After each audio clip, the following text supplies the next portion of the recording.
What's going on, y'all? It's Byron back with another video, sharing with y'all my millionaire mindset, man. Today's topic of discussion gonna be a little bit different. Excuse my voice.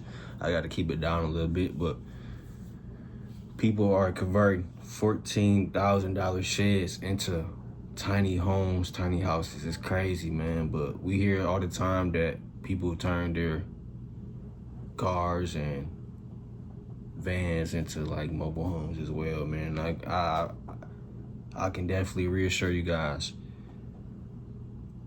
This guy, I could just tell by the thumbnail itself, this guy's tiny home it looks well renovated, you know what I mean? And it beats having a Sprinter van as a mobile home, like anytime, like, but Sprinter vans aren't bad either because you can travel and you can still sleep in the van. Like, it's crazy how people are, you know what I mean, doing what they can with the amount of resources and financial stability they have in order to make things a little bit more convenient in these times we're in, man. Especially with a lot of people dealing with economic, financial hardship. But enough of that. Let's get into this video without further ado. People are converting $14,000 sheds to homes because America's cost of living, the new normal. Let's get into this video, guys. We all know that the cost of rent, the cost of housing is pushing people into homelessness in this country. It's having people make tough decisions. And there is a story I came across that I just really wanted to share because it's of someone that spent months being homeless and then decided that he was going to buy a shed, convert it into a tiny home, and he now lives there. This shed costs under $15,000.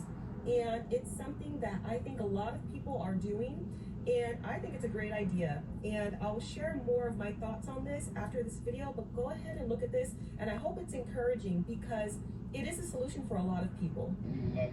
You darn right, it better be encouraging. Look at this. This guy managed to build this out of a shed under $15,000. Imagine what people are doing these things with $15,000. It's not this. He can literally, even if he has another house or any other space he's occupying, he can literally have people rent this out like an Airbnb and make the $15,000 back. Y'all get what I'm saying? It's crazy. And the TV on the wall. Up here is your efficiency loft. This loft can hold up to 2 people. And it complements with the TV. For a college student, bro, that's perfect, bro. And relax time. For somebody that's young, or somebody that's, you know, don't really need too much space, depending on who you are, that's perfect. Full bathroom. Certain people know how to work. Certain people really know how to make certain just to finish up the grouting. Small spaces like this work, like for real, for real. You have your bedroom. It's all about who you are. Manuscript unit on the wall. Closet area. Depending on who you are, you can do a lot with a little. Dresser. Nice bed. Full size.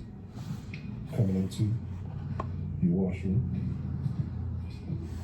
It's crazy, You have a stand-up wash and dryer. Tankless water heater. Another shelving area for extra stuff. Ironing board. Lots of other accessories. And here we go.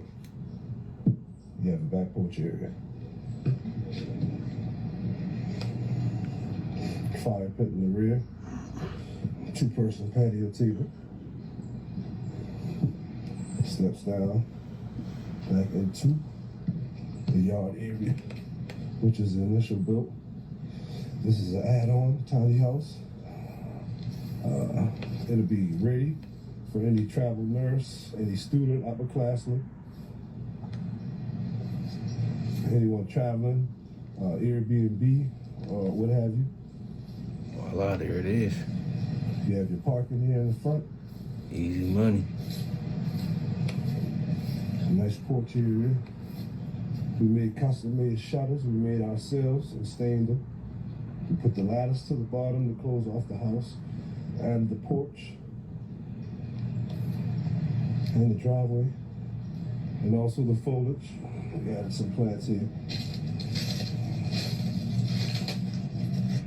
On this build, I'd like to give a special shout outs to Raw Construction, Protest Property Management, Mr. William Bennett on the plumbing, James Allen and heating and air for the mini split double head unit, Antavius and Vaughn for the electrical, and Jorge for all the trimming work, and Tyler for all of the work that he's did. Shout out to his brother, man. He's shouting out everybody. This particular building is pretty good. Shouting out everybody who put their effort into this project.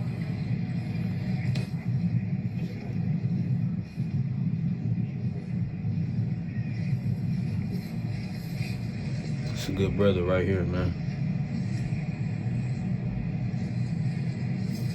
You know So how I know to. there's going to be critics that say, oh, you know, that's horrible. How could anybody live in a shed? I would never live in a shed.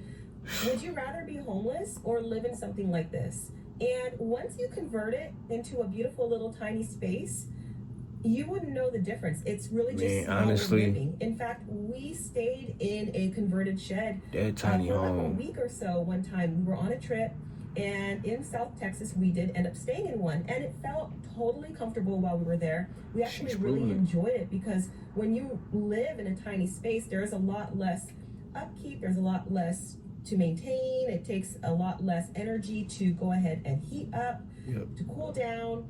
And you really realize, it's like as if you're living in an RV. You really realize that you don't need all of the things that a lot of times we think we do. You don't need the McMansions. You don't need The giant homes. That's A crazy. lot of times you can make do in smaller spaces, but a lot of people are not used to that. So it seems, you know, just like as if you're downgrading in life, but really, you're not. And then this solution, as far as living in a tiny home, living in an RV, living in just a smaller space, just not your conventional regular house or regular apartment, it's something that's growing in popularity. And as long as you're able to do this, you know, in terms of zoning where you are, I think it's a great plan, especially if you want it to be, you know, a permanent solution, or even if you want it to be temporary while you make some other adjustments so that you can maybe get an apartment later or buy a home. But a lot of times people own these outright and they realize, hey, I'm going to go ahead and stick to this.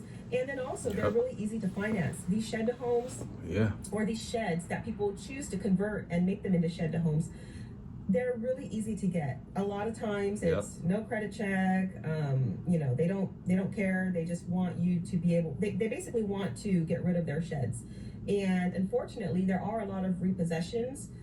We have talked to dealers before, and that's a little bit of their business model. Honestly, man, some that we've spoken to, these tiny homes beat any money and interest during the low income hotel, or they collect some money low and then rate still get the hotel, shed like back. for real. So again, it's not everyone's business model, but I've seen and personally talked to dealers. They better than sleeping at motels these days, man. So like, bottom line is they make it pretty easy even for everyone hotels. to get. And then once you do have that, you just have to maintain your payments, you know, if you can't go ahead and buy it outright. So this is something that is really trending That's right cool, now. though. Making a lot of payments. people are doing these conversions.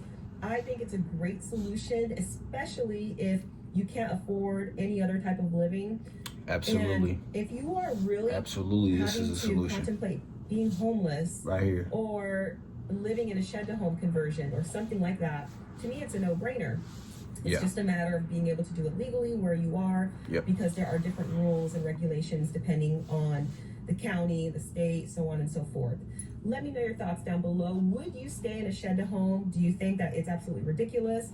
Are you currently staying in one right now? I'd love to hear your thoughts. And man, there you have it.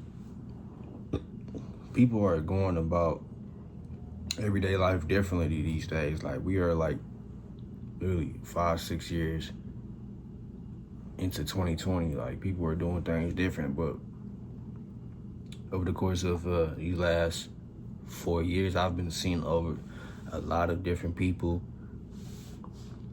build mobile homes through vans and different type of sprinter vans and things of that sort in order to sustain having somewhere to stay, having somewhere to sleep, man. And it's kind of creative when you think about it, and it compensates for having more money in your pocket too, because a lot of these apartment buildings, complexes charge people so much rent, and it's crazy because people really get robbed out here, man, when it comes to paying rent and utilities and things of that nature, man. People out here be getting robbed, and being creative, doing things like this, it is ultimately like a life hack if you want to be 100. But comment down below your thoughts, man. Like this video, man. Subscribe to the channel. New videos on the way. Please hit that notification bell down below so you know when new video is coming. But it's your boy Byron. See y'all in the next video, man.